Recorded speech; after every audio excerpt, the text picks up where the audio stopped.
Hello everyone, welcome to the class and I hope all of you are good. तो अभी हमने जो recent lecture cover करा था उसमें हमने देखा था कि किस तरह से कास्ट लैंडफॉर्म्स क्रिएट होते हैं। और इसी के साथ में जो लैंडफॉर्म्स वाला पार्ट था कि अर्थ के ऊपर किस तरह से लैंडफॉर्म्स क्रिएट हुए, टाइम के साथ में इनमें क्या क्या चेंजेस आए, वो सारा पार्ट हमने कवर कर लिया। मतलब जियोमॉर्फोलॉजी का लगभग 95% पार्ट हमने कवर कर लिया है। अब ये एक दो लेक्चर बच रहे हैं जिसके अंदर हम इसके कोई सब टॉपिक्स जो हैं जो इससे हालांकि जियोमॉर्फोलॉजी से इतने रिलेटेड नहीं है लेकिन फिर भी हम उनको थोड़ा सा देख लेते हैं। इसी तरह का एक टॉपिक जो है वो आज हम देखेंगे जिसका नाम है आइसोस्टेसी। आइसोस्टेसी जो है वो आपके ऑब्जेक्टिव जो एग्जाम होते हैं उसके पॉइंट ऑफ व्यू से इतना जरूरी नहीं है, लेकिन जो बच्चे रिटर्न पेपर देते हैं उनके लिए वो बहुत ज़्यादा जरूरी है। या फिर कोई स्पेशली कोई ज्योग्राफी का पेपर दे रहा है उनके लिए जरूरी है ये आइसोस्टेसी वाला टॉपिक। लेकिन फिर भी मैं कहता हूँ कि जो बच्चा स्टार्टिंग से इन लेक्चर्स को देखता आ रहा है वो इस वाले टॉपिक को भी कंप्लीट कर ले, क्योंकि अगर ये आधे घंटे का जो टॉपिक रहेगा इसमें आपको कुछ ज़्यादा बिगड़ेगा नहीं, लेकिन आपको चीज़ें समझ में आएंगी। ओके, तो हम जो टॉपिक पढ़ने वाले हैं उसका नाम है आइसोस्टेसी। बात आती है कि सर हम ये आइसोस्टेसी पढ़ते क्यों हैं, क्या कारण है इसका। इसका कारण इसकी हिंदी मीनिंग में छिपा हुआ है, जिसका मतलब है भू संतुलन। अब भू संतुलन देखो, हमें इसको हिंदी, जब हमने इसकी हिंदी देखी तो हमें समझ में आ रहा है कि किस तरह का टॉपिक है। सर हम इसमें क्या पढ़ेंगे, भू का तो मीनिंग हो गया भूमि, मतलब लैंड, मतलब लिथोस्फेयर जो हम पढ़ते आ रहे हैं इसके अंदर, या क्रस्ट वाला जो पार्ट है, लिथोस्फेयर वाला पार्ट है, वो जो है वो संतुलित कैसे रहता है, मतलब बैलेंस्ड कैसे रहता है, स्टेबल कैसे रहता है। सर इतने बड़े बड़े मास हैं तो ये सारे स्टेबल ही तो रहेंगे। आप यही कहोगे कि सर ये इतना बड़ा माउंटेन है वो स्टेबल ही तो रहेगा, उसको कौन गिरा सकता है, उसको कौन हिला सकता है, वो स्टेबल ही तो रहेगा। लेकिन समझो बात को, जो हमारी अर्थ है वो अपनी जगह पे रोटेट कर रही है बहुत तेज स्पीड से, वो सन के अराउंड रिवॉल्व कर रही है बहुत तेज स्पीड से। और इतना मूवमेंट होने की वजह से हो सकता है इसके ऊपर जो चीजें हैं, बड़े ऑब्जेक्ट्स हैं, उनमें कोई चेंज देखने को मिले, या वो जो ऑब्जेक्ट है वो भी मूव करने लगे, शेक करने लगे, कुछ भी हो सकता है। लेकिन हम देखते हैं माउंटेन्स वगैरह में ऐसा कुछ नहीं होता, ना प्लेन्स में ऐसा कुछ होता कि उनमें कुछ इस अर्थ के रोटेशन या रिवॉल्यूशन की वजह से मूवमेंट देखने को मिल जाए। और उसका कारण जो है वो हमें आइसोस्टेसी बताती है कि क्यों ऐसा नहीं हो रहा है, क्यों ये सारी चीजें स्टेबल है। तो आज हम ये स्टेबिलिटी के बारे में पढ़ेंगे कि कैसे सारी चीजें स्टेबल है। अब स्टेबिलिटी के बारे में देखेंगे तो स्टार्ट करते हैं इसको। देखो हमें क्या है, कुछ बेसिक्स पता होने चाहिए, तब हम आइसोस्टेसी वाले टॉपिक को अच्छे से पढ़ पाएंगे। हालांकि ये जो टॉपिक है ये कोई बिल्कुल मतलब एक साइंटिफिकली प्रूवन टॉपिक नहीं है। ये अलग अलग जो ज्योग्राफर्स आए उन्होंने अपनी अलग अलग थ्योरी दी। हम क्या करेंगे, ऐसे मेन दो ज्योग्राफर्स के बारे में देखेंगे जिनकी थ्योरी को हम आज भी थोड़ा सा ठीक मानते हैं, है ना। बाकी ये बिल्कुल साइंटिफिकली अभी तक थोड़ा सा इसमें चेंजेस आते रहते हैं, चलते रहते हैं, क्योंकि आइसोस्टे अभी आप थोड़ा इसको समझेंगे तो आपको पता लगेगा कि अच्छा ठीक है, हम इसकी बिल्कुल एक कंप्लीट एक डिटेल्ड चीज नहीं बता सकते इसके बारे में, लेकिन फिर भी जो उन्होंने बताया हम उसकी स्टडी करेंगे। तो चलिए स्टार्ट करते हैं। जैसा हमें डायग्राम में दिख रहा है कि बोट जो है वो पानी के ऊपर तैर रही है, लेकिन मेन इसमें चीज समझने वाली क्या है कि बोट जो है वो पानी में डूब भी रही है, मतलब पानी में नीचे की तरफ भी जा रही है, लेकिन वो कंप्लीटली इसके अंदर सिंक नहीं हो रही है, वो डूब रही नहीं है, वो ऊपर फ्लोट भी कर रही है। तो हमें दिखा कि सर ये जो बोट है अगर नीचे पानी नहीं होता और ये बोट अगर मान लीजिए हवा में होती, तो इस बोट के ऊपर एक फोर्स लग रहा होता, और उस फोर्स को हम कह सकते हैं ग्रेविटेशनल फोर्स। देखिए ग्रेविटेशनल फोर्स क्या होता है, हमारी जो अर्थ है इस ये जो है हर चीज को अपनी तरफ अट्रैक्ट करती है। क्यों, क्योंकि उसका कारण होता है ग्रेविटी। अभी ग्रेविटी वाला जो है, अगर आप पूरा इसको सही से समझना चाहें तो इसको साइंस का पार्ट हो जाता है, पर हमें इतनी सी नॉलेज है कि अगर कोई भी चीज अर्थ के ऊपर है तो अर्थ उसको अपनी तरफ अट्रैक्ट करती है, और उसका कारण क्या होता है, ग्रेविटेशनल फोर्स, जिसकी वजह से बोट किधर जाने की कोशिश कर रही है, नीचे जाने की। लेकिन ये नीचे नहीं जा रही क्योंकि जो वाटर है वो इसको रोक रहा है। मतलब वाटर क्या कर रहा है, वाटर कह रहा है कि अगर तू नीचे जाना चाहती है तो मैं तुझ पे ऊपर की तरफ क्या लगा दूंगा, एक फोर्स लगा दूंगा। पर क्या हम उसको ग्रेविटेशन फोर्स कहेंगे, नहीं, हम उसे क्या कहेंगे, हम उसे कहेंगे बायेंसी, हम उसे क्या कहेंगे, बायेंसी कहेंगे। तो ये बायेंसी जो होती है ये एक तरह का फोर्स होता है। अगर आपसे कोई पूछे बायेंसी क्या होती है, तो आप कहना बायेंसी एक तरह का फोर्स होता है। वो फोर्स कौन लगाता है, वो फोर्स लगाते हैं फ्लूइड्स। सर फ्लूइड्स का मतलब या तो लिक्विड लगाएगा या कौन लगाती है, गैस लगाती है। ओके, तो लिक्विड और गैस जब कोई फोर्स लगाते हैं उसे बायेंट फोर्स कहा जाता है या बायेंसी कहा जाता है। अब ये जो बायेंट फोर्स है या बायेंसी है, इसकी वजह से, तो ये वाटर ने क्या करा, बायेंसी लगाया, जिसकी वजह से जो आपकी बोट है ग्रेविटी की वजह से तो नीचे जाना चाहती है, बायेंसी की वजह से ऊपर जाना चाहती है। पर बायेंसी फोर्स जो है उसकी थोड़ी सी हम कह सकते हैं कि उसकी पावर ज्यादा है यहाँ पे, इस जगह पे, उसकी वजह से बोट आपकी कहाँ रह जाती है, ऊपर रह जाती है। तो सर इसका मतलब है किसी भी तरह का लिक्विड हो वो हमेशा बायेंट फोर्स लगाएगा, क्या बायेंसी लगाएगा, तो हाँ लगाएगा। तो हम देखो इस टॉपिक को इसलिए ही पढ़ते हैं क्योंकि हमें पता है कि सर जो हमारे ऊपर लिथोस्फेयर है, जो हमने लिथोस्फेयर पढ़ी थी, कितने से कितने किलोमीटर में पढ़ी थी, 0 से लेके 200 किलोमीटर तक। ये जो लिथोस्फेयर है ये किसके ऊपर है, सर इसके नीचे आपको 200 किलोमीटर बाद, 200 किलोमीटर के बाद में आपको 700 किलोमीटर तक क्या देखने को मिलता है, सर एस्थेनोस्फेयर। याद आया आपको, पढ़ा है अपन ने। और जो ये एस्थेनोस्फेयर होता है सर ये तो किस फॉर्म के अंदर है, सेमी सॉलिड फॉर्म के अंदर है। सेमी सॉलिड का मीनिंग थोड़ा सा हम क्या कह सकते हैं इसको, किस फॉर्म में, ये लिक्विड फॉर्म में, मोल्टन फॉर्म में, मैग्मा फॉर्म में। और अगर ये मोल्टन फॉर्म में, लिक्विड फॉर्म में है, तो देखो यहाँ पे सेम इस तरह की चीज हमको देखने को मिल रही है कि जो नीचे वाला ये जो लिक्विड है ये तो एस्थेनोस्फेयर हो गया, और इसके ऊपर जो फ्लोट कर रहा है ये कौन हो गई, हमारी लिथोस्फेयर हो गई। अब लिथोस्फेयर अगर इसके ऊपर फ्लोट कर रही है तो सर ये चीज तो हमने पढ़ी थी, जब हमने इन चीज़ों के बारे में पढ़ा था, एस्थेनोस्फेयर, लिथोस्फेयर, ब्रायोस्फेयर, वहाँ पे हमने सब कुछ देखा था। तो हमने यही जाना था कि लिथोस्फेयर जो होती है वो एस्थेनोस्फेयर पे क्या करती रहती है, फ्लोट करती रहती है, जिसकी वजह से ये थोड़ा थोड़ा मूवमेंट होता रहता है, और प्लेट्स मूव करती रहती है जिसकी वजह से कन्वर्जेंस होता है, डाइवर्जेंस होता है, ऐसी बहुत सारी चीज़ें हमने देखी थी। तो हमें ये चीज़ पता है कि ये जो है लिथोस्फेयर हमेशा मूव करती रहती है। लेकिन बात ये आती है, अगर ये जो बोट है, ये तो हमें दिख रहा है कि छोटी, सर ये लकड़ी वाली बोट है तो छोटी सी होगी, लेकिन मैं कहता हूँ एक बड़ी बोट लेकर आ रहा हूँ मैं, बड़ी साइज की। तो हम ये जानते हैं कि सर अगर बड़ी बोट होगी, अगर जो बोट है वो बड़ी होगी तो उसका मास भी क्या होगा, ज्यादा। और अगर मास ज्यादा होगा तो वो सिंक भी क्या करेगी, ज्यादा। मतलब उसका जो नीचे वाला पार्ट है वो पानी के अंदर ज्यादा डूबेगा, क्योंकि उसका मास क्या है, ज्यादा है। और अगर हम कह दें कि सर ये वाली जो बोट है जो अभी हमें डायग्राम में दिख रही है, इसका मास तो कम है, तो सर ये सिंक भी क्या करेगी, कम ही करेगी। और ऐसा हम जानते हैं कि सर अगर हैवी ऑब्जेक्ट होता है ना तो ज्यादा डूबता है, लेकिन अगर लाइटर ऑब्जेक्ट होता है तो कम डूबता है। और सेम बात यहाँ पर हमको सोचनी पड़ी कि अगर ऐसी ही बात है तो लिथोस्फेयर में वो चीजें जिनकी जिनका मास बड़ा है, जिनकी साइज बड़ी है, जैसे कि माउंटेन्स, फिर उनसे छोटे प्लेट्यूज, ठीक है, आपको डायग्राम यहां बनाता हूं, जैसे कि माउंटेन्स, माउंटेन से छोटे प्लेट्यूज, प्लेट्यूज से छोटे प्लेन, प्लेन से नीचे फिर ओशियंस। ऐसा हमने कुछ देखा है। तो सर माउंटेन जो होगा वो तो फिर एस्थेनोस्फेयर के अंदर नीचे ज्यादा डूबेगा, माउंटेन वाला जो पार्ट है। प्लेट्यू वाला है उससे थोड़ा कम जाएगा, प्लेन वाला और कम, ओशन वाला और कम। तो ऐसा होना चाहिए फिर। ऐसा अगर होना चाहिए तो आप कह रहे हो कि सर फिर तो हमें कुछ इस तरह का डायग्राम दिखना चाहिए।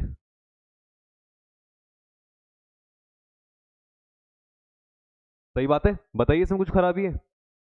जो आप चीज समझ पा रहे हो, जो सोच पा रहे हो, वो ये डायग्राम बता रहा है कि अगर माउंटेन का फिर मास ज्यादा होता है तो वो एस्थेनोस्फेयर वाला जो पार्ट है नीचे का, इसमें नीचे तक जाता है ये, ठीक है। और जो प्लेट्यू है वो थोड़ा ऊपर ही रह जाएंगे, प्लेन वाला जो है वो भी ऊपर रह जाएगा, लेकिन माउंटेन वाला पार्ट तो बहुत नीचे जाएगा। फिर प्लेट्यू वाला उससे कम, प्लेन वाला और उससे कम, ओशन वाला सबसे कम। इस तरह से होना चाहिए। तो ये इस चीज को बताने के लिए क्या हुआ, दो जो ज्योग्राफर्स थे उन्होंने एक्सप्लेन करा कि चीज़ें किस तरह से वर्क करती है।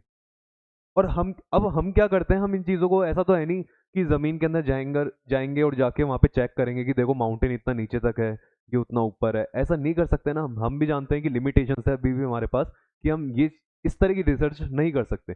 इसलिए मैं कह रहा हूँ कि इसका कोई साइंटिफिकली एक अच्छा प्रूवन, बिल्कुल जिस पे हम भरोसा कर सकें, विश्वास कर सकें, उस तरह का कुछ भी नहीं है।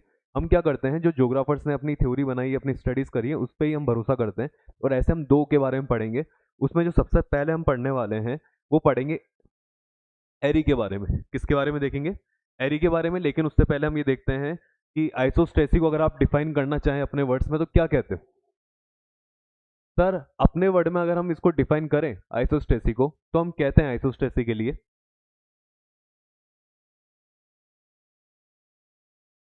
It shows how lithosphere, it shows how lithosphere is stable on asthenosphere। Main तो इसकी मतलब बात यही है कि बताती है लिथोस्फीयर जो है वो कैसे एस्थेनोस्फीयर के ऊपर स्टेबल है ना। मेन तो चीज ये बता रही है। क्या हम कह सकते हैं कि सर ये एक्सप्लेन करती है gravitational equilibrium between lithosphere and asthenosphere? क्या सर ये इस तरह का बताती है? क्योंकि अभी मैंने बताया ग्रेविटेशनल इक्विलिब्रियम का मतलब कि ग्रेविटी तो लगी रही है, लेकिन उसको इक्वल करने के लिए नीचे से बायंसी भी लगती चली जा रही है। तो उसी को मैंने कहा ग्रेविटेशनल इक्विलिब्रियम बताती है लिथोस्फेयर का और एस्थेनोस्फेयर का। और इक्विलिब्रियम है भी, क्योंकि अगर नहीं होता तो फिर तो लिथोस्फेयर किसमें डूब जाती सारी जाके? एस्थेनोस्फेयर में। एस्थेनोस्फेयर में जाती तो एस्थेनोस्फेयर में तो सारा मैग्मा ही मैग्मा है, तो सारी लिथोस्फेयर मैग्मा में कन्वर्ट हो जाती, फिर तो कुछ क्या रहता।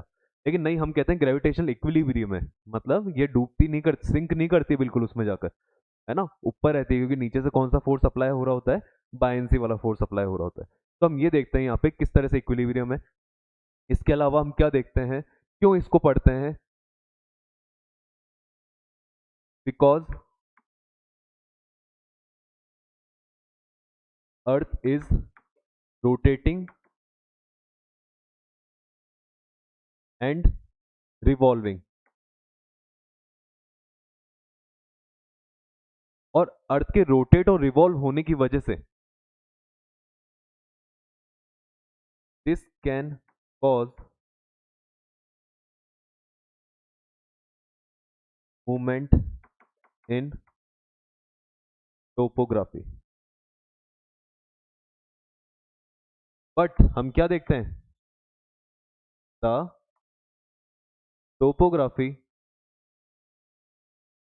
Is still. ये स्टिल है एकदम अपनी जगह पे, इनमें कोई ज्यादा चेंज नहीं आ रहा, मतलब चेंज आता ही नहीं, स्टिल है। माउंटेन हमें दिख रहा है स्टिल है एकदम।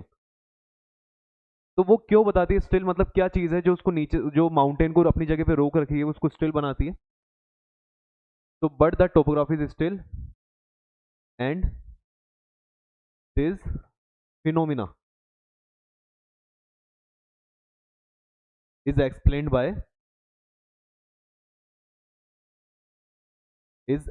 Bye isostasy. ये जो फिनोमिना है इसको एक्सप्लेन कौन करती है? आइसोस्टेसी करती है। मतलब आपको ये कोई प्रॉपर डेफिनेशन या कुछ इस तरह की चीजें नहीं है, ये मैं आपको बता रहा हूँ जो चीजें आपने समझी है कि ग्रेविटेशन इक्विलिब्रियम कैसे बन पा रहा है, कैसे जो है लिथोस्फीयर एस्थेनोस्फीयर के ऊपर बैलेंस होता चला जा रहा है, कैसे ये जो अर्थ रोटेट कर रही, रिवॉल्व कर रही है, लेकिन फिर भी जो हमारे माउंटेन से, प्लेन से, प्लेट्यूज है, ये स्टिल है अपनी जगह पे। वो सारी चीजें आइसोस्टेसी बताती है। तो मेन बात क्या है, ये आइसोस्टेसी वाला जो टॉपिक है ना, ये जल्दी से हमें ये समझ में नहीं आता कि इसको पढ़ते क्यों है, क्या कारण है। लेकिन जब आप अब देखोगे तो आपको समझ में आ गया कि सर अच्छा इस कारण से पढ़ रहे हैं हम इसको, इसलिए इसकी इंपॉर्टेंस इस टॉपिक की। तो देखते हैं इसके बारे में। अब ज्योग्राफर्स ने क्या अपनी जो बातें हैं वो बताई हैं। सबसे पहले जो ज्योग्राफर आए उनका नाम था एरी। एरी ने 1855 के अंदर इसके बारे में थोड़ा सा एक्सप्लेन करा, आइसोस्टेसी के बारे में। उन्होंने क्या देखा, उन्होंने इस तरह की चीज देखी कि जैसे ये आइसबर्ग होता है, आइसबर्ग में हम क्या देखते हैं कि ऊपर जो हमें पार्ट दिख रहा होता है वो तो ना के बराबर होता है, एक्चुअल में उसकी सारी जो मास होता है या उसकी जो जितनी भी चीजें हैं, जो उसकी साइज है, वो नीचे से क्या रहती है, बहुत ज्यादा ब्रॉड रहती है, बड़ी रहती है, और ऊपर वो हमें स्मॉल सा दिखता है। इसकी वजह से यहाँ पे उन्होंने हमको दिया लॉ ऑफ फ्लोटेशन। क्या दिया? Law of flotation. इन्होंने बताया अगर कभी भी कोई चीज फ्लोट करेगी, ठीक है, अगर कभी कोई चीज फ्लोट करती है, जैसे कि ये फ्लोट कर रहा है, ये इंसलबर्ग जो है ओशन में फ्लोट कर रहा है, तो इसका अपर वाला पार्ट अगर 1 है तो नीचे वाला 9 होगा। मतलब लॉ ऑफ फ्लोटेशन कहता है कि हमेशा ऑब्जेक्ट कभी भी किसी चीज पे फ्लोट करेगा तो वो 1:9 की फॉर्म में करेगा। 1:9 का मीनिंग, अगर उसका 9 पार्ट, अगर उसका एक पार्ट ऊपर है तो 9 पार्ट कहाँ मिलेंगे? नीचे। मतलब अगर वो आपको ऊपर की साइज, ऊपर की तरफ से, अगर फॉर एग्जांपल कुछ भी मान लो, अगर वो ऊपर आपको 1 स्क्वायर फीट का दिख रहा है तो नीचे कितना हो जाएगा वो? 9 स्क्वायर फीट का, मतलब इतनी बड़ी साइज का, है ना। रेशियोज आप पढ़ते होंगे मैथ में, बस उस तरह से ही। ऊपर अगर आपको 1 पार्ट दिख रहा है तो नीचे 9 पार्ट है। मतलब अगर एप्पल्स में पढ़ते हैं कि एप्पल ही पढ़ते हैं अपन, मैथ के अंदर एप्पल एप्पल एप्पल चलती है, तो अगर ऊपर एक एप्पल है तो उसको बैलेंस करने के लिए नीचे कितनी एप्पल है? 9 एप्पल है। तो ये इस तरह की बात है यहाँ पे। तो लॉ ऑफ फ्लोटेशन इन्होंने बताया एरी ने 1855 के अंदर, और इन्होंने ये चीज कह दी, अगर ये इस इंसलबर्ग और समुद्र के बीच में लग रहा है तो ये सेम चीज किस पे भी अप्लाई होनी चाहिए? लिथोस्फेयर और एस्थेनोस्फेयर के ऊपर। मतलब लिथोस्फेयर जो है वो सॉलिड है और वो एस्थेनोस्फेयर के ऊपर फ्लोट कर रहा है, तो लिथोस्फेयर का जो बड़ा पार्ट है, ठीक है, मतलब एक अच्छा खासा पार्ट जो है, मतलब अगर हमें कोई माउंटेन ऊपर कितना दिख रहा है 1, तो नीचे की तरफ कितना होगा? 9 टाइम्स होगा। फॉर एग्जाम्पल हम मानते हैं, जैसे कोई भी अगर आप एक माउंटेन को देखते हैं जो कि कितने हजार मीटर का है? 8000 मीटर का है। ओके, कोई अगर माउंटेन 8000 मीटर का है, मतलब एवरेज से थोड़ा सा छोटा, तो वो जमीन के अंदर, मतलब क्रस्ट के नीचे कितना बड़ा होगा? तो सर आप इसको किससे मल्टीप्लाई कर दीजिए? 9 से। तो 9 8 जा 72। तो वो जमीन के अंदर एक्चुअल में कितना है? 72,000 मीटर बड़ा है नीचे जमीन में, इतना नीचे तक है जमीन के अंदर, 72,000 मीटर तक। मतलब समझ रहे हो आप, ऊपर सिर्फ 8,000 मीटर है तो नीचे 9 गुना है उसका। तो सुनने में हमको ये पॉसिबल नहीं लगता, है ना। हम देखेंगे भी कि एरी के क्रिटिसिज्म में यही बात करी गई है कि क्यों हम इसकी बातें नहीं मानते। हम इसकी बात इसलिए नहीं मानते क्योंकि इसने बस ये चीज गलत कह दी कि 1:9 वाली। ये कह सकता था कुछ अलग रेशो देता, थोड़ा कम देता, पर इतना रेशो ये हमको पता है कि ये सही नहीं हो पाता। इंसलबर्ग में चल रहा होगा ये, लेकिन यहाँ पे नहीं बैठता ये। तो फिर एरी ने क्या करा, एक तो ये बात कही 1:9 वाली, लेकिन जो बात हम इनकी थोड़ी सी मान लेते हैं, जो हमें पढ़ने में या सुनने में सही लगती है, वो क्या है उसके बारे में देखते हैं।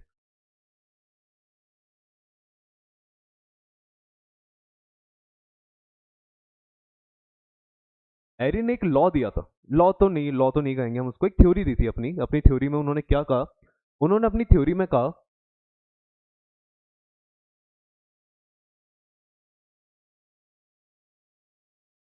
सिंपल सी बात बोली, uniform density with varying thickness. और ये चीज तो हमको भी समझ में आएगी। जो एरी थे इन्होंने कहा कि जितना भी ऊपर आपको क्रस्ट का पार्ट दिखता है, माउंटेन्स हो, प्लेन्स हो, प्लेट्यूज हो, कुछ भी हो, इन सब की डेंसिटी क्या रहती है? यूनिफॉर्म है। इन सब की डेंसिटी सेम है। क्या कहा इन्होंने कि माउंटेन हो, प्लेन हो, प्लेट्यू हो, कुछ भी हो, इन सबकी डेंसिटी क्या है? सेम है। अब सबकी डेंसिटी सेम का मीनिंग, जैसे अगर मैं कहता हूं इसकी डेंसिटी 3 है तो इसकी भी कितनी है? 3। इसकी भी कितनी है? 3। तो ये भी कितना है? 3।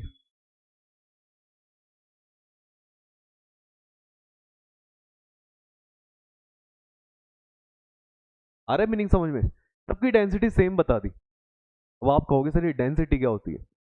मतलब सब बच्चे नहीं बोलेंगे, लेकिन जो साइंस का नहीं है या थोड़ा सा जिसने 10th वगैरह में नहीं पढ़ी ये चीजें, तो उनको बता देता हूँ मैं, एक थोड़ा सा आइडिया देता हूँ डेंसिटी का। डेंसिटी होती क्या है, मान लीजिए अगर मेरे पास 3 बॉक्स है और तीनों का साइज जो है वो सेम है, लेकिन मैं कह रहा हूँ इसके अंदर मैंने 10 बॉल रखी है, इसमें 20 बॉल रखी है, इसमें 30 बॉल रखी है, तो सबसे ज्यादा भरा हुआ कौन है अंदर से, ये वाला। तो इसकी डेंसिटी हम कहते हैं ज्यादा। ये थोड़ा कम है तो इसकी डेंसिटी क्या है, नॉर्मल है। और सर इसमें सबसे कम बॉल है तो इसकी डेंसिटी क्या है, सबसे कम है। डेंसिटी ये होती है कि कोई चीज अंदर से कितनी भरी हुई है। जैसे अगर कोई सॉलिड चीज होगी तो वो तो सर अंदर से भरी हुई है, बिल्कुल टाइटली पैक्ड है, इसलिए वो सॉलिड है, तो उसकी डेंसिटी सबसे ज्यादा होती है। लेकिन लिक्विड जो होता है उसके पार्टिकल्स थोड़े थोड़े दूर होते हैं, इसलिए वो थोड़ा सा फैल जाता है, इधर उधर हो जाता है, तो उसकी डेंसिटी क्या रहती है, कम। और वहीं जो गैस होती है, गैस की डेंसिटी तो सबसे कम होती है, क्योंकि उसके अंदर अगर मान लीजिए मैं इस बॉक्स के अंदर गैस को भरता हूँ तो गैस के तो पार्टिकल उड़ते रहेंगे जो कितने दूर दूर है, दूर दूर है, इसका मतलब भरी हुई नहीं है। और जो चीज़ भरी हुई नहीं होती हम कहते हैं उसकी डेंसिटी क्या होती है, और कम होती है। तो डेंसिटी के बारे में आप थोड़ी सी चीज़ें देख लेना, ये मैंने आपको वैसे ही बता दी है। हमको जो समझना है वो क्या समझना है, यहाँ पे डेंसिटी से ज़्यादा कुछ लेना देना नहीं है बस, लेकिन इसकी बात समझनी है। इसने कहा इन सबकी डेंसिटी सेम होती है। मतलब आप माउंटेन ले लो, तो माउंटेन में जो पार्टिकल्स भरे हुए हैं, अगर आप माउंटेन का इतना सा कोई पार्ट लेते हैं, प्लेन का जाके इतना सा टुकड़ा लेते हैं, प्लेट्यू का इतना सा टुकड़ा लेते हैं, तो ये कह रहा है तीनों की डेंसिटी सेम रहने वाली है, मतलब तीनों में पार्टिकल सेम मिलेंगे। लेकिन हम जानते हैं ऐसा तो नहीं हो सकता, कुछ में पार्टिकल एकदम टाइट ज़्यादा पैक्ड मिलेगा, कुछ में कम पैक्ड मिलेगा, है ना। जो ज़्यादा बिल्कुल टाइटली पैक्ड होगा वो मजबूत होगा, जो कम पैक्ड मिलेगा वो थोड़ी सी खोखली होगी। खोखली मीनिंग समझते हो आप। तो इस तरह की बात है। लेकिन चलो अभी तो हम क्या करेंगे, एरी की बात मानते हैं। एरी तुमने कहा कि सबकी डेंसिटी सेम है तो सेम है, हमने माना इन सबकी डेंसिटी सेम है। लेकिन हैरी ने क्या बात सही कही, विथ वेरिंग थिकनेस। उसने कहा लेकिन सबकी थिकनेस अलग अलग होती है। माउंटेन बड़ी साइज का होता है तो ये थिकनेस ज़्यादा है, प्लेट्यूज जो होते हैं उनकी साइज थोड़ी माउंटेन से कम है लेकिन फिर भी वो थिक है क्योंकि प्लेन से बड़े हैं। प्लेन जो होते हैं थोड़े कम थिक होते हैं। वहीं अगर ओशन की बात करें, जैसे ये प्लेन आ गया, प्लेन के बाद और ये जो आपको लाइन दिख रही है यहाँ पे, इसमें जो ये लाइन ड्रॉ रखी है, ये है सी लेवल। तो आप जैसे सी लेवल से नीचे जाते हैं तो ये ओशन का बेसिन है, और ओशन की बेसिन की जो थिकनेस है वो तो और भी कम है। तो uniform density with varying thickness. अब इसके बाद में इससे हमने क्या सीखा कि सबकी डेंसिटी सेम है, थिकनेस अलग अलग है। बट सर अगर थिकनेस ज्यादा होगी तो,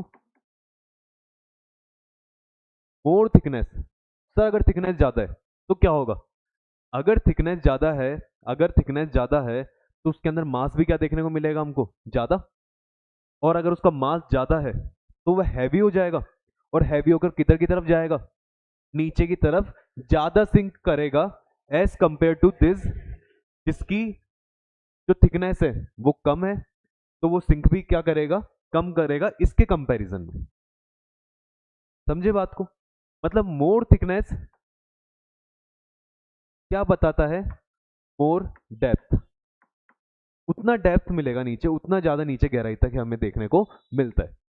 तो इस तरह से एरी ने बताया कि माउंटेन्स जो हैं वो आपको नीचे गहराई तक देखने को मिलेंगे। प्लेट्यूज जो हैं वो भी नीचे तक जाते हैं लेकिन माउंटेन जितने नहीं जाते, लेकिन वो जाते हैं किससे ज्यादा, प्लेन से ज्यादा। ये तो हो गए आपके माउंटेन्स, ये हो गए प्लेट्यूज, और ये क्या हो गए आपके प्लेन। और ये लास्ट में क्या आ गया, ओशियन का बेसिन। और ओशियन बेसिन के लिए तो उसने कहा कि ओशियन बेसिन जो होता है उसकी थिकनेस तो बहुत कम होती है, तो बहुत कम होने की वजह से वो ज्यादा, जैसे देखो इतनी थिकनेस है ओशियन बेसिन की, तो इतनी थिकनेस होने की वजह से वो आपको ज्यादा नीचे देखने को नहीं मिलता, बस वो इतना सही देखने को मिलता है। हाँ प्लेट्यू देखो, प्लेट्यू की थिकनेस इतनी ज्यादा है तो वो हमको नीचे भी क्या देखने को मिलेगा, ज्यादा देखने को मिलेगा। ये बात बताई थी, ये बात किसने बताई थी हमको, एरी ने बताई, कि जो जिसकी थिकनेस ज्यादा होगी उतना ही वो नीचे डीप आपको देखने को मिलेगा। लेकिन इसकी जस्ट अपोजिट बात बताई थी सेकंड ज्योग्राफर ने, जिसका नाम था प्रैट। तो वो हम देखेंगे। लेकिन एरी वाली बात वो आपको समझ में आ गई। एरी की क्या है मेन, ये इस तरह की थ्योरी है, इसको याद रखना। इसने कह दिया था सबकी डेंसिटी सेम है, कोई सा ही आप माउंटेन ले लो, कोई सा प्लेन ले लो। तो मैंने तुम यही बता रहा हूँ कि अगर मैं मान लीजिए, आप खुद सोचो, अगर मैं कोई किसी माउंटेन पे जाता हूँ और उस पर एक जो उसका स्टोन है उसको कट कर लेता हूँ, ठीक है, और सेम साइज का स्टोन जो है मैं किसी प्लेन से कट करता हूँ या प्लेट्यू से कट करता हूँ, तो प्लेट्यू वाला जो मान लीजिए सेम साइज का स्टोन और वो माउंटेन वाला सेम साइज का स्टोन, अगर मैं उन दोनों का वेट मेजर करूं तो क्या दोनों का वेट एग्जैक्टली सेम आएगा? नहीं आ सकता। क्यों नहीं आएगा? क्योंकि सर क्योंकि एक भारी हो सकता है और एक हल्का हो सकता है। ऐसा तो है नहीं कि सारे पत्थर जो अगर सेम साइज के हैं तो उनका वजन भी सेम है, नहीं है ना ऐसा, अलग अलग हो सकता है। जिनका वेट ज्यादा है मतलब उसमें ज्यादा भरा हुआ है, अंदर पार्टिकल ज्यादा है, तो उसकी डेंसिटी क्या देखने को मिलती है आपको? ज्यादा देखने को मिलती है। और जो हल्का है मतलब साइज तो उसकी दिख रही है बड़ी, पर वो हल्का है क्योंकि उसमें अंदर पार्टिकल्स नहीं भरे हुए, क्योंकि उसकी डेंसिटी क्या हो गई फिर, कम हो गई है। तो हमको ये बात तो समझ में आ जाती है कि एरी भाई साहब ने जो हमको कहा, क्या कहा, कि सबकी डेंसिटी यूनिफॉर्म है, वो बात तो सर बिल्कुल सही नहीं है। लेकिन हाँ ऐसा हो सकता है कि माउंटेन जो है उनकी डेप्थ थोड़ी हमको क्या देखने को मिले, ज्यादा देखने को मिले as compare to the plateau. लेकिन एरी ने जो कहा कि 1:9 की फॉर्म में मिलेगा, ऐसा तो बिल्कुल नहीं होगा। क्योंकि कोई माउंटेन अगर 8000 मीटर ऊंचा है तो आप कह रहे हो सर वो 72,000 मीटर कहाँ देखने को मिलेगा हमको नीचे, और 72,000 मीटर का मतलब 72 किलोमीटर, 72 किलोमीटर नीचे तक वो होगा। तो ऐसा नहीं है, क्योंकि जितना हम भी जानते हैं कि सर वो नीचे चल जाएगा तो यहाँ पर टेम्परेचर क्या हो जाता है नीचे, हाई हो जाता है, और हाई टेम्परेचर की वजह से तो पिघल जाएगा, पिघलती तो कुछ बचेगा ही नहीं, फिर तो ये सारी चीजें नीचे की पिघल जाएंगी जो इतनी नीचे तक चल जाएंगी। तो ऐसी ये बात 1:9 वाली हमको सही नहीं लगती। लेकिन आपको डायग्राम से समझ में आ रहा होगा कि जितना ऊंचा माउंटेन वो उतना ही नीचे चल जाता है, ठीक है, प्लेट्यू कम जाता है, प्लेन कम जाता है, और फिर नीचे हमको एस्थेनोस्फेयर दिखता है, और इस एस्थेनोस्फेयर के ऊपर ही सारी चीजें क्या करती रहती है, फ्लोट करती रहती हैं। सेकंड इसी बात को बताने के लिए जो आते हैं, या चलो हम पहले एक बार देख लेते हैं, जैसे मान लीजिए इंडिया में अगर बात करें, इंडिया में इस चीज को देखते हैं, तो इंडिया में हिमालयाज है, इधर ये पूरे हिमालय है। तो ये जो हिमालयाज हैं यहाँ पे, तो इनकी अगर डेप्थ देखेंगे नीचे, ठीक है, बाकी कंपैरिजन में, तो इनकी डेप्थ हमें क्या देखने को मिलेगी, ज्यादा, अकॉर्डिंग टू एरी, कि ज्यादा डीप नीचे मिलेंगे। मतलब ये इसी तरह की बात हो गई कि एक पेड़, एक अगर पेड़ जितना बड़ा होगा उसके नीचे जो रूट्स होती हैं, जड़ें होती हैं, वो उतनी ही नीचे तक मिलेंगी आपको, क्योंकि इतने बड़े पेड़ को, इतने बड़े ट्री को संभालने के लिए जो नीचे की उसकी जड़ें हैं उनको भी उतना ही बड़ा होना पड़ेगा। तो सेम चीज यहाँ पे बताते हैं कि माउंटेन्स अगर बड़े हैं तो उनका नीचे वाला जो बेस होगा वो बड़ा होगा। लेकिन अगर बात करते हैं प्लेट्यूज की, ये आपको इस कलर में दिख रहे हैं प्लेट्यूज, तो ये प्लेट्यूज जो हैं अगर ये माउंटेन से छोटे हैं तो इनका बेस थोड़ा छोटा होगा। लेकिन अगर बात करते हैं जैसे मान लीजिए ओशियन बेसिन की, ये ओशियन है यहाँ पे, है ना, बे ऑफ बंगाल वाला ओशियन, तो अगर इस बेसिन की बात करें तो इस बेसिन के नीचे की तरफ जो आपको इसका बेस देखने को मिलेगा वो कम ही देखने को मिलेगा, है ना, क्योंकि एरी ने इस तरह ही बताया है, क्योंकि उसकी जो थिकनेस होगी, अगर नीचे ओशन की बेसिन की बात करें तो ज़्यादा कोई मोटा होगा क्या वो साइज में, नहीं, वो पतला ही होगा सर, क्योंकि हमने पढ़ा है ये माउंटेन्स बड़े हैं, अभी डायग्राम में भी हमने देखा, तो ओशन बेसिन की थिकनेस इतनी नहीं है जिसकी वजह से वो जो है ज़्यादा उसकी जो साइज है नीचे वाली, जो फैला हुआ है नीचे से, वो इतना हमको देखने को नहीं मिलता है, इतने माउंटेन्स देखने को मिलते हैं। तो ऐसे इंडिया के अंदर हम इसकी स्टडी कर सकते हैं इस चीज़ की। आगे देखते हैं क्रिटिसिज्म क्या था इसका, लोग इसकी बात क्यों नहीं मान रहे थे, कहते थे कि अगर आप कहते हो 1:9 है, फिर तो हिमालय जो है वो नीचे जाकर क्या होने लग, जो हिमालयाज है वो नीचे जाकर क्या होने लग जाते हैं, पिघलने लग जाएंगे। और वो चीज़ तो सही नहीं है, नहीं पिघलते वो नीचे जाके। तो आप जो ये 1:9 वाली आप बात कह रहे हो एरी जी, ये क्या है, सही नहीं है। ओके, तो ये ध्यान रखना, इनका क्रिटिसिज्म था कि 1:9 वाली बात तो सही नहीं लगती हमें। सेकंड क्या है, not uniform density of every topography, कि हर टोपोग्राफी चाहे से वो प्लेन हो, प्लेट्यू, माउंटेन्स हो, इन सबकी डेंसिटी सेम नहीं हो सकती। मैंने अभी आपको एक पत्थर वाले एग्जांपल से समझाया था अभी कि सेम साइज के पत्थर ले रहे हैं पर अलग अलग डेंसिटी है, तो ये बात भी क्रिटिसिज्म में आ जाती है, जिसकी वजह से हम थोड़ी सी कहते हैं कि एरे की थ्योरी जो है उसको हटा देते हैं। लेकिन हम इसकी बात ये जरूर मानते हैं कि हाँ माउंटेन्स अगर बड़े हैं तो उनका बेस भी क्या देखने को मिलेगा, हमको थोड़ा नीचे डेप्थ में देखने को मिलता है ना, ये चीज़ हमको थोड़ी सी रीजनेबल लगती है। लेकिन उसी के बाद में आते हैं प्रेट। प्रेट ने अपनी थ्योरी दी कब, 1859 के अंदर, और 1859 में इन्होंने जो अपनी थ्योरी दी, उस थ्योरी में देखो इन्होंने क्या बताया हमें, जैसे उसमें था uniform density with varying thickness, इसमें ये कहते हैं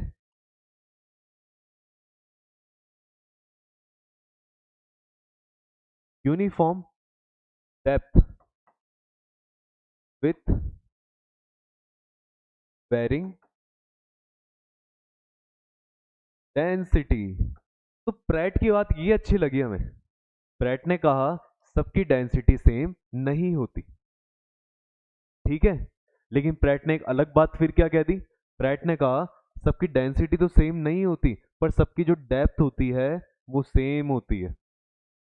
मतलब माउंटेन कितना ही बड़ा हो वो नीचे तक हमें उतना ही मिलेगा, उसका जो नीचे वाला बेस है वो उतना ही मिलेगा। मतलब इस माउंटेन की जो जड़ें हैं, जो रूट्स हैं, वो उतनी ही मिलेंगी जितनी किसकी मिलेगी, प्लेट्यू की, और जो किसकी मिलेगी, प्लेन की। और वो ही जो सेम किसकी रहेगी, ओशन की। मतलब सबकी जो नीचे वाली, जो नीचे का बेस है, जो नीचे की रूट्स हैं, वो सबकी सेम साइज पे देखने को मिलेगी। और ये कहा कि भाई वो एक फिक्स पॉइंट होगा कि वहीं तक देखने को मिलेगी, उसके बाद में फिर कुछ नहीं देखने को मिलेगा। उसके बाद में जो स्टार्ट हो जाएगा वो स्टार्ट हो जाएगा लेवल ऑफ कंपनसेशन। क्या स्टार्ट हो जाएगा उसके बाद में, लेवल ऑफ कंपनसेशन।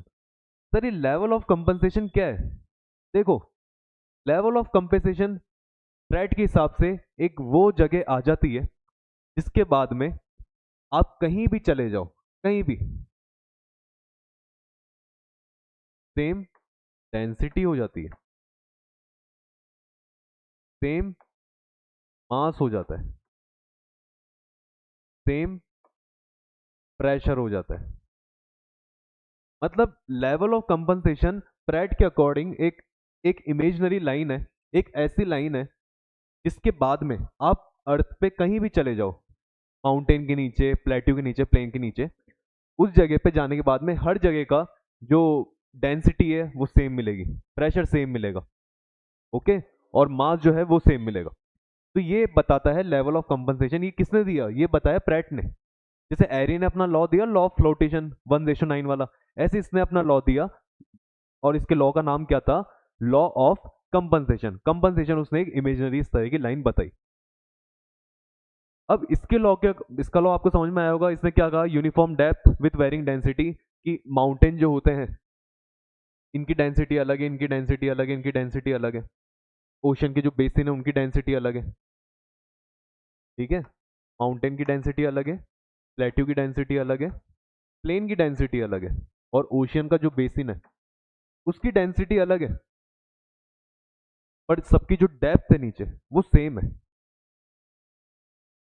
और इस बात को प्रूव करने के लिए इन्होंने ये क्या कहा कि माउंटेन हमें दिखते हैं इतने बड़े, माउंटेन हमें दिखता, इतना बड़ा दिख तो रहा है वो, लेकिन ये क्या है, इसके नीचे डेंस, ये ज्यादा नीचे तक क्यों नहीं फैले हुए होते, क्योंकि माउंटेन की डेंसिटी क्या रहती है, लो। माउंटेन की डेंसिटी कैसी रहती है, कम रहती है। अब कोई चीज अगर कम डेंस होगी, कम डेंसिटी वाली होगी, तो उसका वजन भी क्या रहेगा, कम रहेगा। देखो इसको इस तरह समझो, जैसे मान लीजिए अपन फॉर्म या रुई को लेते हैं, जैसे रुई होती है। अब रुई क्या है, अगर हम रुई की एक शेप ले लेते हैं, ठीक है, इतनी साइज की मैंने एक रुई ले ली, रुई कॉटन आप समझ गए होंगे, तो मैंने इतना कॉटन ले लिया। अब कॉटन लिया इस साइज का, और इसी साइज का मैंने आयरन का पीस ले लिया, तो मैं ये जानता हूं कि दोनों दिखने में सेम साइज है, लेकिन जो कॉटन है उसकी डेंसिटी क्या है, कम है, और आयरन की डेंसिटी क्या है, ज्यादा, क्योंकि वो भरा हुआ है पूरा। इस वजह से सर आयरन का मास ज्यादा है और कॉटन का मास क्या देखने को मिलेगा, कम देखने को मिलेगा। लेकिन मैं कह रहा हूँ मुझे मास दोनों का सेम चाहिए। तो आप कहोगे सर अगर 1 किलो का आप आयरन ले रहे हो, आयरन का पीस ले रहे हो, तो आपको फिर 1 किलो क्या लेकर आनी पड़ेगी, कॉटन लेकर आनी पड़ेगी। और 1 किलो कॉटन जो है वो बहुत सारी हो जाएगी। अब बहुत सारी कॉटन, समझ रहे हो, ये बहुत सारी कॉटन है, लेकिन इसका मास कितना ही है, 1 kg है ना, 1 किलो ही है। 1 किलो क्यों है इसका मास, क्योंकि सर इस कॉटन की डेंसिटी क्या है, कम है। लेकिन अगर मैं बात करता हूँ ओशियन बेसिन की, समझना, तो ओशियन बेसिन उस आयरन की तरह है जिसकी डेंसिटी ज्यादा है, जिसकी डेंसिटी क्या है, हाई है। अगर हाई डेंसिटी होगी तो उसका, हाई डेंसिटी में क्या फायदा होता है, हाई डेंसिटी का फायदा ये होता है कि साइज तो रहती है छोटी, पर उसमें वेट क्या मिलता है, जो वजन है, जो मास है, वो क्या देखने को मिलेगा, ज्यादा। तो इसकी साइज तो छोटी पर इसमें मास ज़्यादा है, तो उस और ये जो है इसकी डेंसिटी कम है तो इसलिए बड़ा दिख रहा है, लेकिन मास ये इसने बताया कि ये हो दोनों के अंदर जो मास वाली चीज़ है वो बराबर रहेगी, जिसकी वजह से इनकी जो डेप्थ है वो एक लेवल तक ही जा पाएगी, बराबर लेवल पे जा पाएगी। सेम चीज़ इनके साथ हो रही है, ठीक है। तो इसकी डेंसिटी कम है तो इसमें वजन भी कम है, इसकी वजह से ज़्यादा नीचे नहीं जा पा रहा और ये यहाँ के रुक गया। लेकिन उसमें बताया वो दिख रहा छोटा सा है और उसकी डेंसिटी बहुत ज़्यादा है, ज़्यादा होने की वजह से वो नीचे आया और आके इस जगह पे रुक गया, ठीक है। और दोनों जो हैं उनकी जो नीचे वाली लाइन है वो सेम देखने को मिली कि दोनों एक ही जगह पर आकर रुक जाते हैं, और उसके बाद में जो स्टार्ट हो जाता है वो लेवल ऑफ कंपनसेशन है। मतलब सर उसके नीचे तो फिर सब कुछ सेम है, फिर वहाँ तो स्टडी करना बेकार है, क्योंकि प्रैट कह रहा है कि वहाँ पे फिर डेंसिटी सेम है, मास सेम है ना, तो फिर क्या स्टडी करें, वहाँ पे प्रेशर सेम है तो स्टडी नहीं करते। लेकिन ये ऊपर वाली चीज़ों के बारे में समझना कि माउंटेन जो होती है उनकी डेंसिटी सबसे कम बताई प्रैट ने, प्लेट्यू की ज़्यादा बताई, प्लेन की और ज़्यादा, और सबसे ज़्यादा डेंसिटी किसकी बता दी, ओशियन बेसिन की। तो प्रैट की कहानी थी, तो उसने कहा कि सबकी डेंसिटी अलग होगी लेकिन सबकी जो डेप्थ है वो क्या रहने वाली है, सेम, और उसके बाद में कौन सा लेवल स्टार्ट हो जाएगा, लेवल ऑफ कंपनसेशन। आप कहोगे सर ये लेवल ऑफ कंपनसेशन ऐसी मतलब ये चीज़ तो अभी पढ़ रहे हैं हम, ऐसा आपने उस समय तो नहीं पढ़ाया जब आपने अर्थ के इंटीरियर के बारे में पढ़ा था हमने, इंटीरियर ऑफ द अर्थ। तब तो आप कहते थे कि नीचे चलते चले जाओगे तो डेंसिटी चेंज हो जाती है, कभी सॉलिड हो रही है, कभी लिक्विड, कभी टेम्परेचर भी चेंज हो रहा है वहाँ पे, है ना, चीज़ें बदलती है सर, बहुत बदलती है जब आप कहाँ पे जाते हो, अर्थ के इंटीरियर में। इसलिए हमें समझ में आया कि जो प्रैट का लेवल ऑफ कंपनसेशन है ये कुछ हमको मतलब समझ में नहीं आ रही चीज़, ये क्या बताना चाह रहे, और इन्होंने भी इसको क्या करा, ज़्यादा एक्सप्लेन नहीं करा। तो प्रैट की जो क्रिटिसिज्म होता है प्रैट का वो यही रहता है कि प्रैट ने क्या करा, नहीं दिया, कोई इन्फॉर्मेशन नहीं दी, किसके बारे में कोई इन्फॉर्मेशन नहीं दी, लेवल ऑफ या लॉ ऑफ कंपनसेशन के बारे में ज़्यादा कोई इन्होंने इन्फॉर्मेशन नहीं दी। लेकिन इनकी एक बात अच्छी लगी, इन्होंने कहा कि सबकी डेंसिटी अलग अलग होती है, माउंटेन्स की अलग, इनकी अलग, इनकी अलग, सबकी डेंसिटी डिफरेंट होती है ना। तो हमें इसलिए प्रैट की बात सही लगी, और एरी जो थे, एरी की जो बात सही लगी थी वो क्या लगती है कि माउंटेन अगर बड़ा है तो थोड़ा सा हमको नीचे उसका बेस क्या देखने को मिलेगा, ज़्यादा देखने को मिलेगा as compare to the plain, है ना। हालांकि हम, मैंने कहा आपको नीचे जाके हम चेक नहीं करके आते, लेकिन हमको भी साइंटिफिकली वो चीज़ें सही लगती है सुनने में। और इनके दोनों को अगर कंपेयर करें, इनकी बातों को, तो हम देखो इस चीज़ से कंपेयर कर सकते हैं कि ये जो है ये तो एरे वाला है, ये आपको विजिबल है, और ये जो है ये प्रैट वाला है। और एरे और प्रैट वाले में जो डिफरेंस हमको देखने को मिलता है वो क्या देखने को मिलता है कि एरे ने कहा था सबकी डेंसिटी सेम होती है, मैं मानता हूं इसकी डेंसिटी भी 3 है, इसकी भी 3 है, और इसकी भी 3 है, ओके, सबकी डेंसिटी सेम होती है, लेकिन थिकनेस के अकॉर्डिंग, है ना, जिसकी थिकनेस ज़्यादा होगी वो ज़्यादा डेप्थ में जाता है, जिसकी थिकनेस कम रहती है वो ऊपर रह जाता है। तो हम देख रहे हैं ये बीच वाला जो है इसकी देखो मोटाई ज़्यादा है, मतलब ये इस तरह से बड़ा है, तो बड़ा होने की वजह से कहाँ जा रहा है, थोड़ा सा डेप्थ में जा रहा है, इसकी डेप्थ ज़्यादा मिलेगी। तो ये माउंटेन वाली बात हो गई कि माउंटेन है तो इसकी अगर ऊपर की साइज बड़ी है तो नीचे भी थोड़ा ज़्यादा देखने को मिलेगा as compare to the plateau, जो इसके आसपास वाले प्लेट्यू हैं। हालांकि एरे कह रहा है कि तीनों की डेंसिटी क्या होती है, सेम होती है। लेकिन वहीं अगर प्रैट की बात करें तो प्रैट क्या कहते हैं, प्रैट कहते हैं कि सबकी डेंसिटी डिफरेंट होती है, सबकी डेंसिटी क्या होती है, डिफरेंट होती है। लेकिन जो चीज़ आपको ज़मीन से ऊंची दिख रही है, ऊपर की तरफ दिख रही है ज़्यादा, समझ जाओ वो इतनी ऊपर तो है लेकिन उसकी डेंसिटी क्या है, कम है। अगर कोई चीज़ आपको बहुत ऊंची दिख रही है तो उसकी डेंसिटी क्या मिलेगी, कम मिलेगी। और कोई चीज़ आपको नीचे दिख रही है तो उसकी डेंसिटी क्या मिलेगी, ज़्यादा मिलेगी। और वो ऐसा क्यों कह रहे हैं, क्योंकि वो यूँ कहते हैं कि नीचे सबका जो एक डेप्थ होती है वो नीचे सबकी सेम रहेगी, नीचे सबकी डेप्थ क्या रहती है, वो उनका ये कहना था कि नीचे सबकी डेप्थ सेम ही रहेगी, कुछ भी हो जाए सबकी डेप्थ सेम है, उसके बाद लेवल ऑफ कंपनसेशन स्टार्ट हो जाता है। लेकिन सबकी डेप्थ क्या रहने वाली है, सेम रहने वाली है। अब सबकी डेप्थ जो है वो कैसे सेम रहेगी, सर वो सेम तभी रहेगी कि कोई अगर बहुत ऊंची चीज़ है तो फिर उसकी डेंसिटी कम होनी चाहिए। अब तो आ रहा है समझ में कि कोई ऊंची चीज़ है तो उसकी डेंसिटी क्या रहेगी, कम रहेगी, और डेंसिटी कम रहेगी तो उसमें वजन भी क्या रहेगा, कम रहेगा, और वजन कम रहेगा तो वो जब इतना बड़ा हो जाएगा तब जाके वो यहाँ तक पहुँच पाएगा। लेकिन अगर इसकी डेंसिटी ज़्यादा है तो इसके साथ क्या हो रहा है कि इसकी छोटी साइज जो है उसी की वजह से वो यहाँ तक पहुँच गया। इसकी नॉर्मल है तो नॉर्मल साइज की वजह से यहाँ तक आ गया, रहेंगे यहाँ तक ही। चेंज किस में आएगा? डेंसिटी में। तो ये बात कही थी प्रैट ने। तो बस ये जो चीज़ें हैं ये हम पढ़ते हैं, और मैंने आपको बताया कि इसमें कुछ ऐसा ज़्यादा साइंटिफिक चीज़ें हैं नहीं इस वाले टॉपिक के अंदर, आइसोस्टेसी के बारे में, क्योंकि हम नीचे जाके चेक नहीं कर सकते ना, इतना बड़ा कि कोई माउंटेन है उसके नीचे अपन फिर वहाँ पे खोद के चीज़ों को चेक कर रहे हैं, पता कर रहे हैं क्या है क्या नहीं है, ये चीज़ें हम नहीं देखते। तो हम क्या करते हैं, बस इनके बारे में थोड़ी सी एक नॉलेज रख लेते हैं, एक आइडिया ले लेते हैं किस तरह से चीज़ें जो है बताती है हमको कि है कुछ तो है, ये चीज़ें हमको बताती है कि कुछ तो है यहाँ पे, है ना।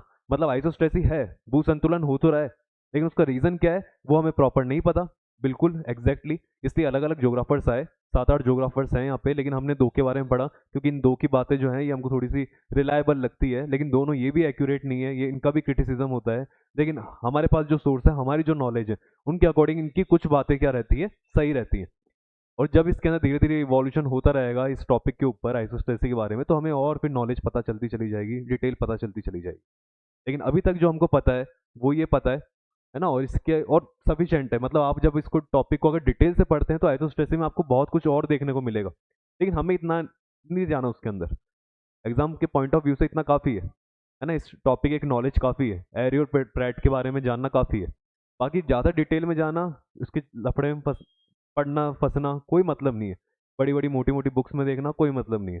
आप इसके बारे में इतना पढ़ना, क्योंकि पढ़ने के लिए हमारे पास और भी चीज़ें हैं। मैं आपको हमेशा कहता हूँ कि कभी एक टॉपिक अगर आपको लगता है कि थोड़ा सा हार्ड है, समझ में नहीं आ रहा, मुश्किल हो रही है, तो उस टॉपिक है ना, और वो हमारे एग्जाम के पॉइंट ऑफ व्यू से जरूरी भी नहीं है, तो हमें क्या करना चाहिए, उस टॉपिक को इस तरह से पढ़ना चाहिए कि उसके बारे में थोड़ा एक आइडिया ले लिया, हमें नॉलेज हो गई, बस आगे निकलो।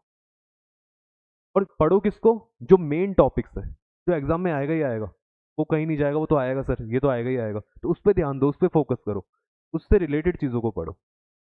मिलेंगे अब अगली क्लास में, जिसके अंदर हम देखेंगे, अगली क्लास में देखता हूँ, या तो मैं आपको अब एक सोलर सिस्टम के बारे में पढ़ाऊंगा, दो टॉपिक में आपको कह रहा हूँ कि जियोमॉर्फोलॉजी में दो टॉपिक और करवाता हूँ, एक तो सोलर सिस्टम के बारे में बता देता हूँ, और एक फिर एक टॉपिक ले लेंगे अपन, एक लेक्चर लेंगे जिसके अंदर अपन पढ़ेंगे जियोलॉजिकल टाइम स्केल के बारे में। मतलब ज्योग्राफी में टाइम जो होता है वो किस अकॉर्डिंग चलता है, एरा होती है, ऑन होता है, ऐसे मतलब चीज़ें हैं, तो उनके बारे में अपन देखेंगे। दो लेक्चर और होंगे, उसके बाद में जियोमॉर्फोलॉजी कंप्लीट हो जाएगी, फिर उसके बाद में हम ज्योग्राफी का जो अगला हमारा टारगेट रहेगा उसको कंप्लीट करेंगे, उस पार्ट को कंप्लीट करेंगे। मिलते हैं अगली क्लास में, तब तक के लिए गुड बाय।